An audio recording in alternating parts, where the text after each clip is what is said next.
Breaking news Krishna river management board meeting ముగిసింది. Meeting లో నీటి పంపకాలపై హాట్ చర్చలు జరిగాయి. ఇరిగేషన్ తాగునీటి అవసరాలకు సంబంధించి 116 టీఎంసీల నీరు కేటాయించాలని తెలంగాణ కోరగా ఫిబ్రవరి అవసరాలకు 15 టీఎంసీలు, మార్చి అవసరాలకు 18 టీఎంసీల నీరు అడిగింది ఏపీ. 666 టీఎంసీలు ఏపీ కోటాలో ఇప్పటికే 639 టీఎంసీల నీరు వినియోగించుకున్నందున వెంటనే నీటి విడుదల ఆపేయాలని తెలంగాణ కోరింది. ఏపీ కోటాలో 27 టీఎంసీలు మాత్రమే ఉండగా 34 టీఎంసీల నీరు ఎలా అడుగుతున్నారని అభ్యంతరం తెలిపింది తెలంగాణ. కాగా మరోసారి ఇరు రాష్ట్రాల అధికారులతో కేఆర్ఎంబీ సమావేశం జరిగే అవకాశం ఉంది.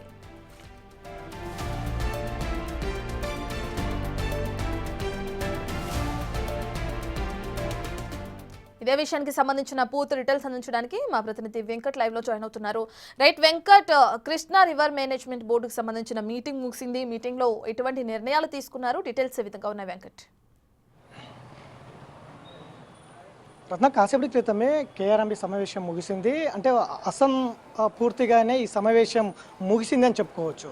ఎందుకంటే ఈ సీజన్లో దాదాపు ఆంధ్రప్రదేశ్కు సంబంధించి ఇటు తెలంగాణకు సంబంధించిన నీటి పంపకాలకు సంబంధించి ఇప్పటికే దాదాపు 666 టీఎంసీలు, అంటే ఈ సీజన్ దాదాపు ఒక 1000 పైచీలకు టీఎంసీలు కేఆర్ఎంబీ చేసింది. దానికి సంబంధించి ఆ 1000 టీఎంసీలోకి తెలంగాణకు వాటా, ఏపీ వాటా ఇచ్చేసిండ్రు. అందులో భాగంగానే దాదాపు 666 టీఎంసీలో దాదాపు 639 టీఎంసీలు ఇప్పటికే ఏపీ ఉపయోగించుకున్నది.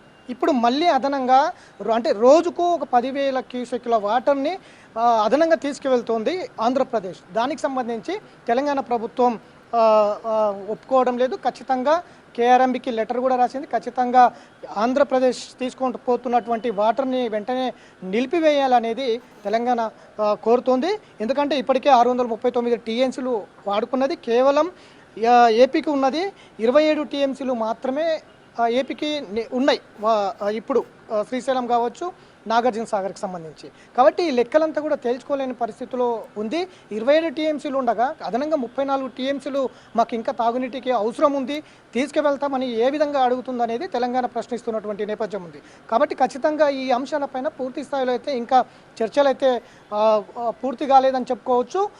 అందులో భాగంగానే చైర్మన్ ఏదైతే కేఆర్ఎంబీ చైర్మన్ ఉన్నారు, చైర్మన్ రేపు ఒక కీలక సమావేశం ఏర్పాటు చేసుకోవాలనేది చైర్మన్ కేఆర్ఎంబీ చెప్పినటువంటి నేపథ్యం కనిపిస్తుంది. అందులో భాగంగానే రేపు తెలంగాణ చీఫ్ ఇంజనీర్ అట్లనే ఏపీ చీఫ్ ఇంజనీర్ ఈ ఇద్దరు కూడా సమావేశం అయ్యి శ్రీశైలం ప్రాజెక్టు కావచ్చు, ఇటు నాగార్జున సాగర్కి సంబంధించిన ప్రాజెక్టు కావచ్చు, ఆ 2 ప్రాజెక్టుల కింద ఎవరికి ఎంత అవసరం ఉంది, ఎవరికి ఎంత ఆయకట్టు ఉంది, ఎవరికి ఎంత సాగునీరు కావాలి, తాగునీరు కావాలి అని దాని మీద పూర్తిగా సమావేశం ఏర్పాటు చేసుకొని కొన్ని లెక్కలు పూర్తి స్థాయిలో తీయగలిగితే మళ్ళీ ఎల్లుండి కేఆర్ఎంబీ సమావేశం ఉంది. కాబట్టి కేఆర్ఎంబీ సమావేశంలో చర్చించే అవకాశం కనిపిస్తుంది. ఎల్లుండి మరొకసారి కేఆర్ఎంబీ సమావేశం ఇరు రాష్ట్రాల అధికారులతో సమావేశం కానుంది. ఖచ్చితంగా ఎల్లుండి ఈ కృష్ణా జలాలపైన ఓ స్పష్టమైన క్లారిటీ వచ్చే అవకాశం అయితే కనిపిస్తుంది. రత్న, రైట్, థ్యాంక్ యూ వెంకట్.